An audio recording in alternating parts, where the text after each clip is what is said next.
Okay everyone, hey, and welcome to the first episode of a Let's Play of Rimworld.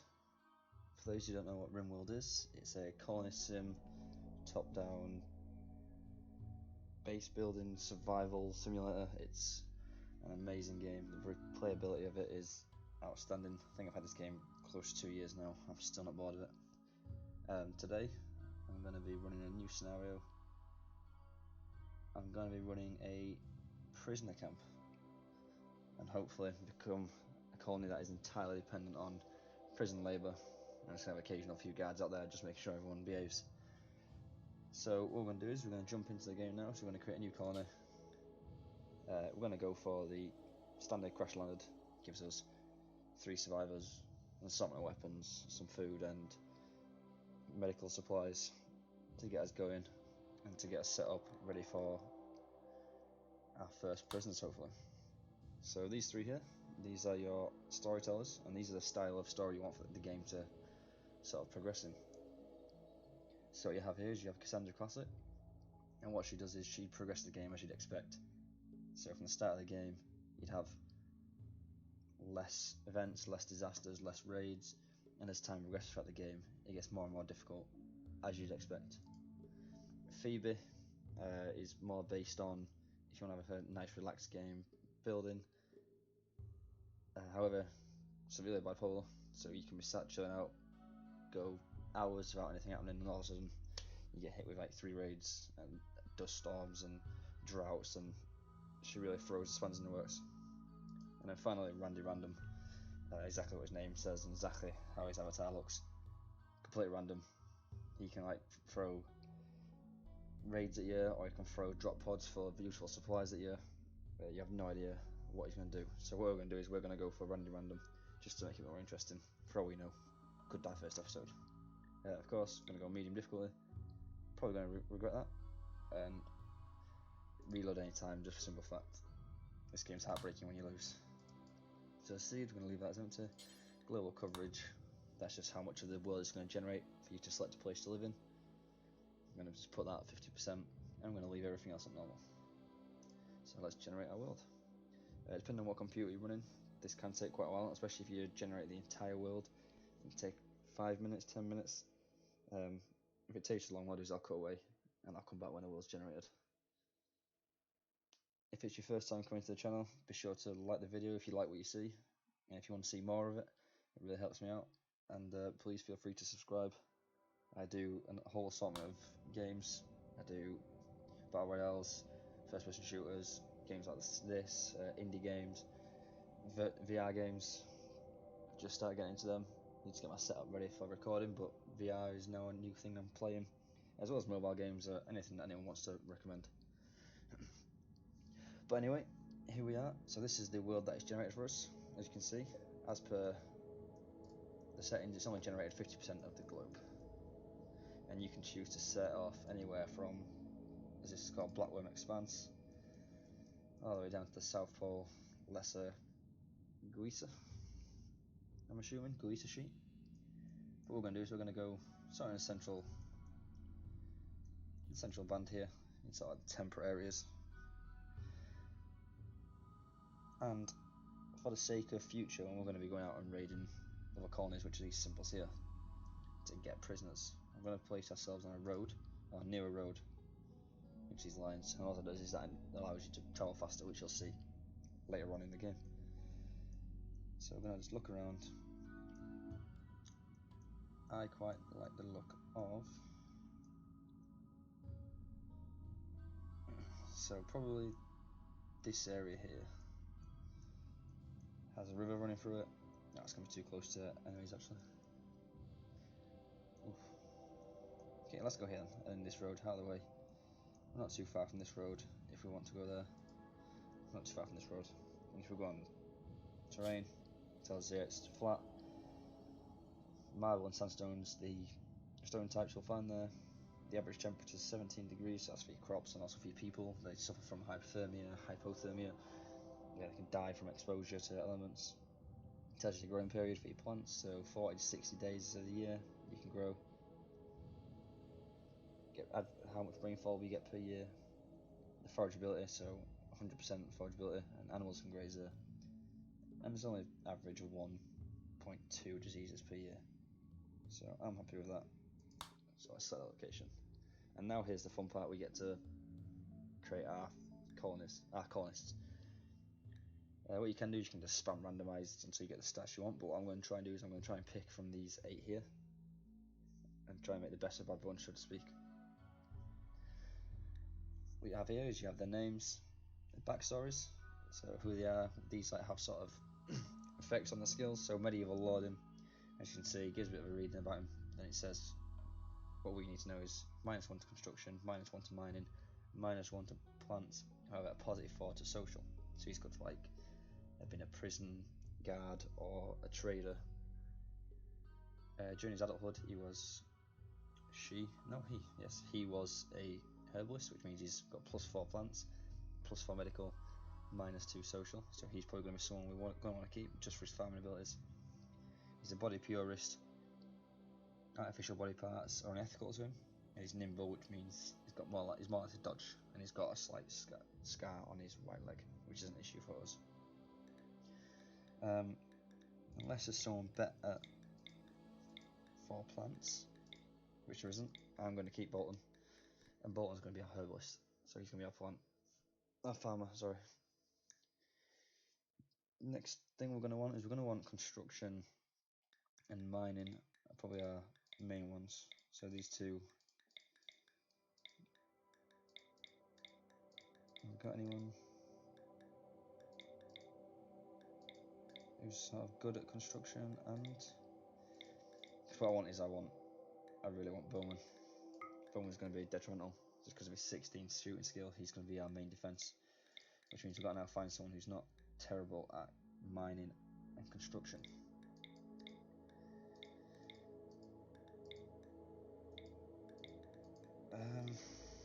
I think again it's going to be the industrial orphan, just because. Yeah, I'm going to go for the industrial orphan. Rivers. We have a 4 and 5 in mining and construction. It's not too bad. She avoids alcohol and drugs, which is good, so we've got no chance of going on an alcohol binge or a drug binge and destroying the place. Nimble, so she's good at dodging. However, she's a wimp, which means the pain threshold's -60, so she's more likely to have like a mental breakdown if she breaks a nail or something. But we'll worry about that when the time comes. So let's spawn our colony in and get everything underway.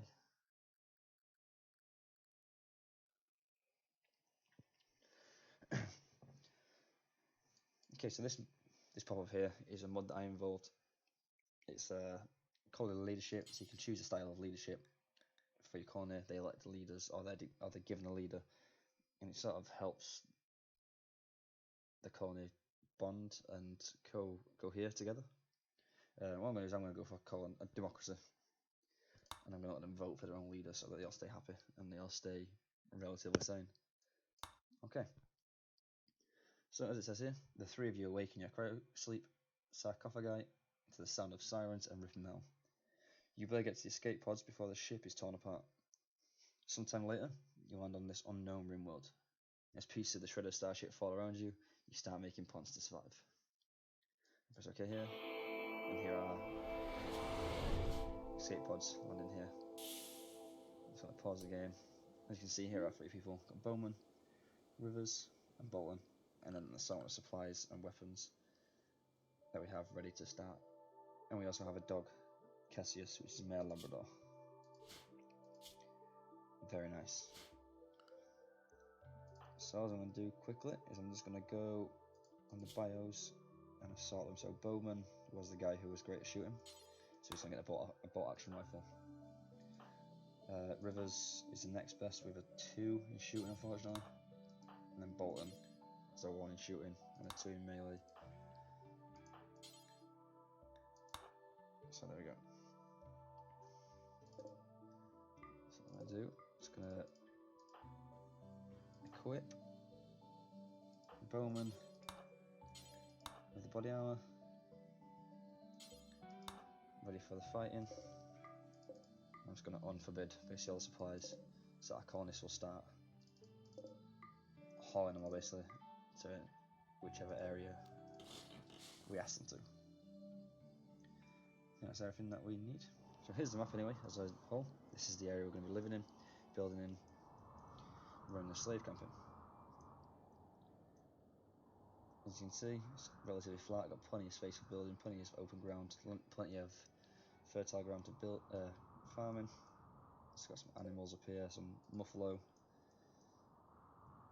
and a decent amount of metals, not a great deal, probably start trading for them eventually, but we have enough to get us underway, at least for the first chunk of the game.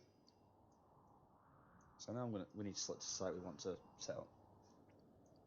I'm probably going to set up around about here, central-ish, or most central we can get right now. And it also has these pre-existing walls here, just less resources that we can build off. And what I'm going to do is I'm going to order our people just to cut down some trees, so we have some resources to start building. I'm going to set up a little stockpile on the other side of this wall for all our goods to put placed. I'm just going to run them through that now and get them to take everything.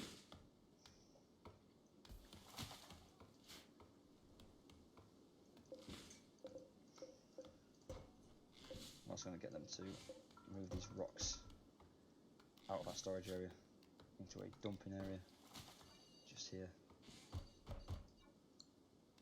so that we don't take up space.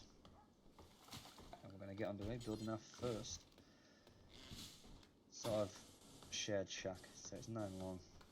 I'm going to make it 9 by 9, just so I like symmetry. I'll place a door. Don't worry, the door will also rotate as and when they build it. And we're going to need 3 beds. And for now, a fire torch just to get themselves set up. You do want to try and make it as pleasant to the eye as possible, just because otherwise people start getting upset, they start having psychotic breaks and start killing each other or wandering off. Bowen's just a cloud watch, and I really prefer that they were hauling. Yes, I thought I told you to pick up a rifle. Okay. Okay, and you can see it, they're just building up their accommodation, ready to begin their first couple of days in this colony. A lot of construction botches, so we're wasting a few materials here. That's just while their construction skills are low. They'll build up over time, and they'll start quite consistently and reliably building. While we're here as well, I'm going to set up some farm areas. And we're going to set them up mainly not there, because apparently that's not good land. Huh, I thought that was fertile land, but apparently not. Never mind. I don't know anything, I'll be quiet. Okay, if that's the case then we will just place them here. Let's build a couple of 7x7 plots. And we'll pause the game. So this one's going to have potato plants. This one here will have rice. And this one here of corn. Why not? And again, we'll just move these rocks.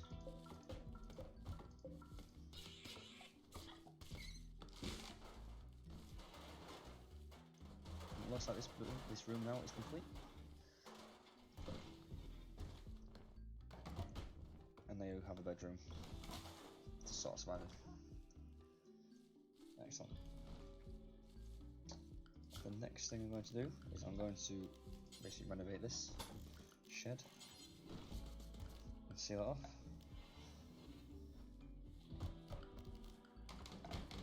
And then going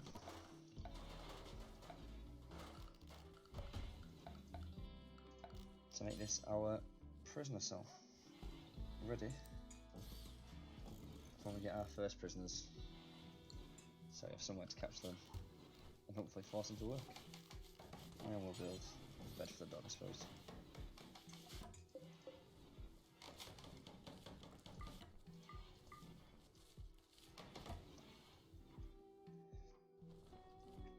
Finally, oh, down the wall here.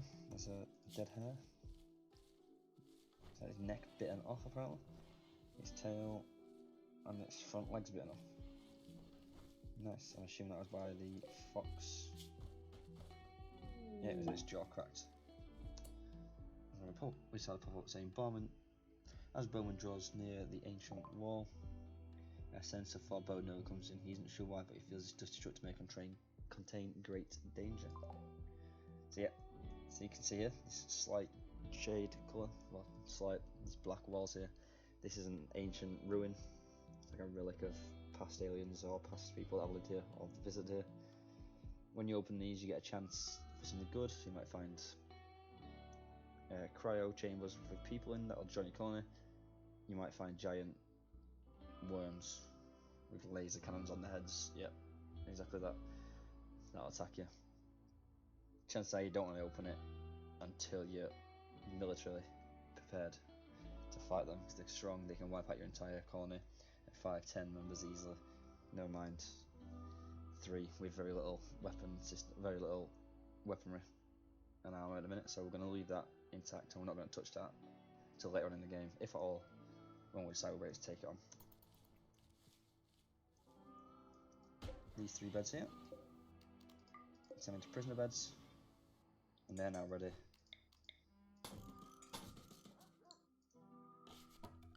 for our first prisoners. And we're going to build another door, and we're going to set up an electric stove and a butcher's table in here, ready to start producing food tomorrow.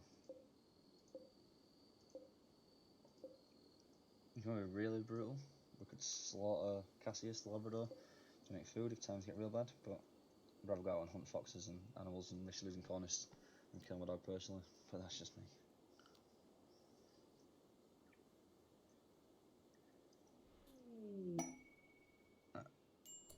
So another notification. So you'll detect a cluster of cargo pods crashing nearby. This will happen throughout the game when you get random materials. Perhaps you'll find something useful in the wreckage. Let's take a look. And we got wool, which actually is useful. We can make wool clothing out of that in the winter when the temperature drops. That'll keep our characters alive, stop them getting sick, stop them being sad and crying a lot.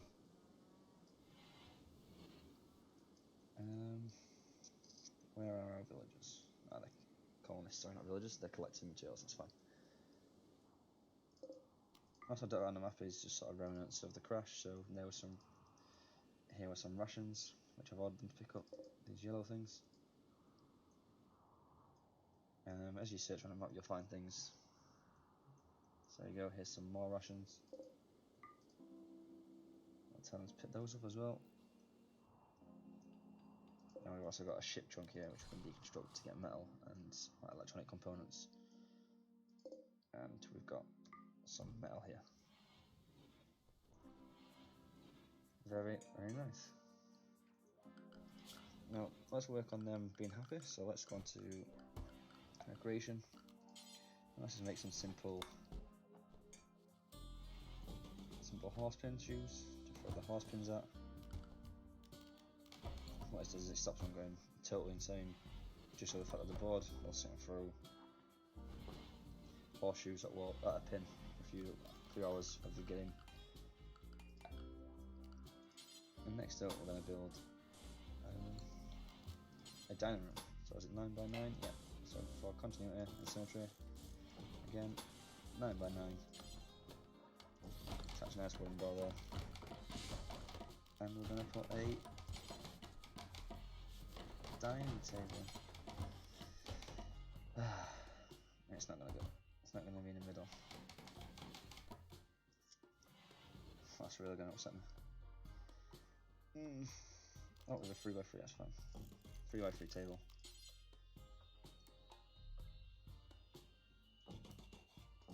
And they can just sit really far away for now.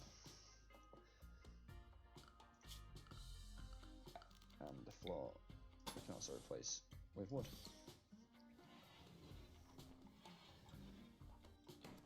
And allowing them to eat inside. Have an electric stove? I have. Damn, I have to get rid of that. Great, so you survived the first day, first couple of days, yeah, first 2 days. It's now asking us what we want to call our faction and what we want to call our settlement. So our faction name. There's going to be a slaving camp.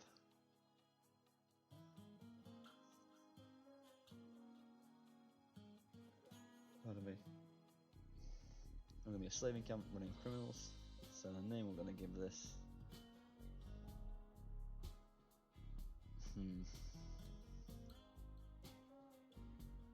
Let's call it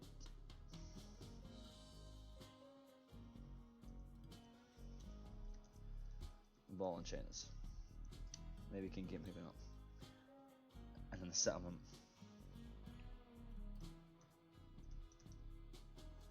Is that obviously going to have to be Azkaban. Very nice. These guys just finishing up in here, clearing out the trees that are in the dining room. Maybe it's just part of the decor. Maybe I'm just a boomer, I don't get it, but there we go. Trees are going. And so far I've had no bad events. So again, this is one of the things that Random brings to the game. You might not get any for a couple of days. Sometimes day one you get raided and you restart the game. And that's sort of as far as you get to get in the game. It's happened numerous times, and other times I've had playthroughs that have lasted me weeks and weeks. And I've had a late game, and I've basically become unstoppable.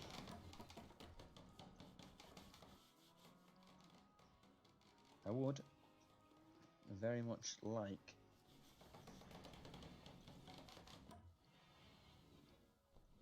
some sort of raid soon, or some sort of crash landing to allow me to get some more colonists though, so we can start really building up our force ready for prison.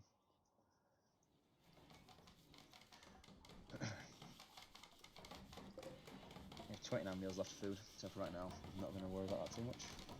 Just going to focus on getting them set up ready to live their life. But then once that's done, we'll start looking at making a freezer for the food that we're going to produce so it doesn't decay. Power generation, probably just be a wood fire generator for now. And then eventually a research station to allow us to start researching better technologies, better weapons. Okay. Oh, and I also need a ballot box in the room so they can vote for a leader. And the leader gets like stat boosts and just little things that help him produce himself better. Influence the colony better. So he gives people buffs. I've had a psychic soothe come in. Every colonist of the female gender smiles with contentment. Some distant engine of happiness is steering. It is projecting a powerful psychic drone over the entire region on a frequency that only seems to affect the female gender. For a few days, some people's moods are quite a bit better. I think that only affects Rivers. The teenage female? Yeah. So if we look on her needs now, psychic drone's giving a plus 16 to her mood. Very nice.